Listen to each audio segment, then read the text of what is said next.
আজকের এই ভিডিওতে আমরা জানাবো ডোরেমন সিরিজের আনঅফিশিয়াল লাস্ট এপিসোডের গল্প।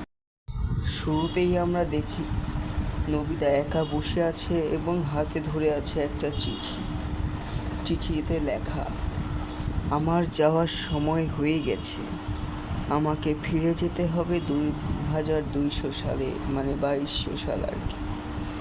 এখন থেকে তোমাকে নিজে করে তুলতে হবে। মনে রেখো, তোমার পাশে এখন আর আমি নেই। চিঠিটি লিখেছে ডোরেমন। চিঠিটা পড়ে নোবিতা কান্নায় ভেঙে পড়ে। এদিকে ওদিকে সেদিকে সব জায়গায় সে ডোরেমনকে খুঁজতে শুরু করে, কিন্তু না, ডোরেমনকে সে আর কোথাও খুঁজে পায় না।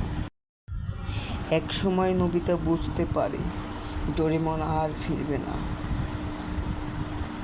সে তাকে ছেড়ে চিরতরে চলে গেছে, কিন্তু সে হাল ছাড়ে না। সে প্রতিজ্ঞা করে, আমি একদিন নিজেই ডোরেমনকে ফিরিয়ে আনবো, যেভাবেই হোক ডোরেমনকে ফিরিয়ে আনবো। এবার সিন শিফট হয় 20 বছর পরের একটি দৃশ্যে।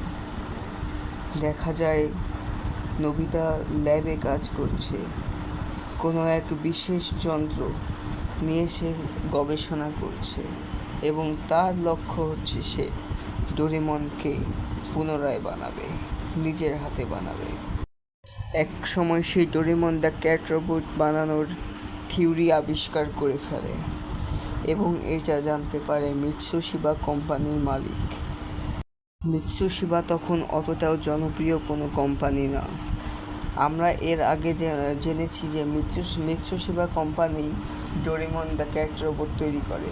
এই ক্যাট রোবটগুলো তৈরি করে তারা বাচ্চাদের দেখাশোনার জন্য বিক্রি করে। কিন্তু তারা কোথায় পায় এই ক্যাট রোবট তৈরির ফর্মুলা? হ্যাঁ, এই ফর্মুলা তারা নোবিতার থেকেই পায়।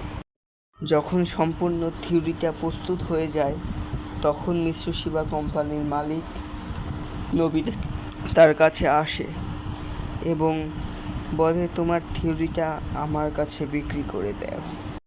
কিন্তু নোবিতা বলে, না, আমি আপনার কাছে এটা বিক্রি করতে পারি না।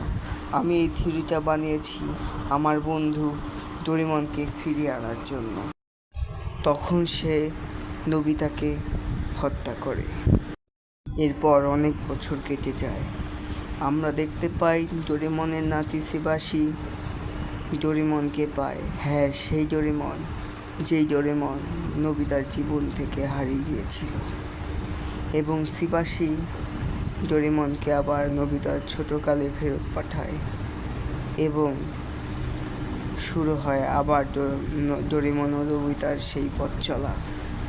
এভাবেই লুপে চলতে থাকে ঘটনাটি, আর একটি প্যারাডক্স হয়ে রয়ে যায়।